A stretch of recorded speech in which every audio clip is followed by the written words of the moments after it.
Hi, I'm Kevin Denning with CEO Builder. I'm Rich Tyson's partner. Today on the line, I've got Wylie Thomas. He's the managing partner of PXP. They're a website and app developer. Wylie has years of experience in developing high-functioning websites, and I thought today we could ask him for a tip on how he goes about creating a great website. Wylie, have you got a tip on, let's say, the most important thing that your client needs to do to get you started? Okay, so this is the first, we're managing your web project. Um, so it's critical to get this first one right. Singular objective. It is super critical to get this one right. There's a reason why I have this as the first thing we do. The objective is key.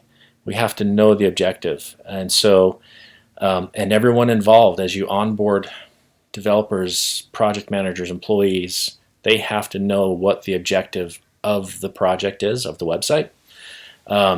It's really natural for a website to start growing legs with multiple objectives, and then the water gets muddy really fast. And so one thing we try to do is just hone in on one singular objective, and anything else that is coming into the project, into the website, that isn't supporting that singular objective. Wait, I know you would like one clear objective, but don't most people want a website to do a little bit of everything? I mean, what do you do if multiple people are asking for something? It has to do battle with me, and it has to fight for its life because I want to kill it. So in the very kindest way, I want to get rid of any distractions that will get in our way of our objective. And the reason I do that is because if we let distractions like that come into our project, everyone wants their stamp on it. They want to put their fingerprint, so to speak, on the website for whatever reason. Can start breaking down everybody. And so what we try to do is just make this a singular objective. Um, so So, how do you start the project? I ask a few questions along the way as we start defining this as, very day one on the discovery meeting that we do as we kick off a new project.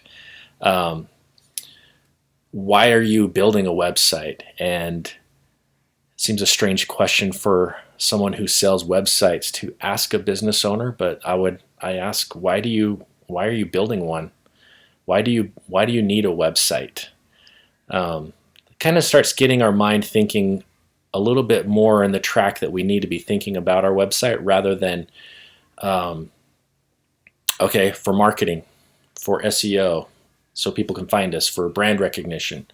Um, yeah, those are all good reasons for websites, but I wouldn't necessarily call those objectives. Those sound like okay objectives, but I'm a bit confused. If they're not objectives, what are they? And help me understand what is and isn't an objective. I would call them side effects. So an effective, or sorry, defining an objective um, is a little bit like defining who you are or what you do.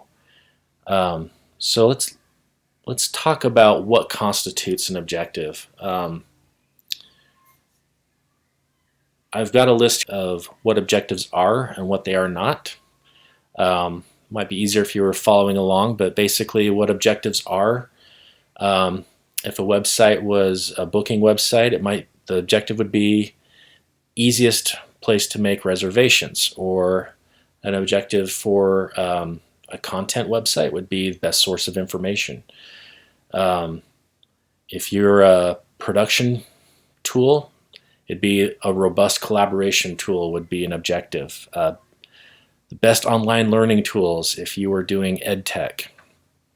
Um, those would be more along the lines of objectives. What their objectives are not would be, like we said, brand awareness, SEO. Some of these I've actually heard one up my competition. I've heard justify my job is why we have a website. Um, Creating a great user experience. I think that's a great goal, but I wouldn't call it an objective. Upsell customers. Again, not an objective. Maybe a benefit. that comes from having a website, but not an objective for one. Generating leads is always a big one. Again, not an objective. So how do we get to that question of what is the objective? How do we define that? So you showed a list of what an objective is and is not, but how do you know which objective, or how would I know which objective I'm looking for? How can I choose just one? And this question seems to get right to the heart of it for me. What is the one job a user is hiring your website to do for them? I like this question because it comes from the perspective of your user and not your marketing team. It comes from the perspective of the purpose why your site exists. Your site exists for your users. Your site doesn't exist because you need to increase sales. That's a benefit of it existing. Why would your users hire your website? So asking yourself this question is a really good way to get down to what the purpose of your website is, the true purpose from your customer's perspective.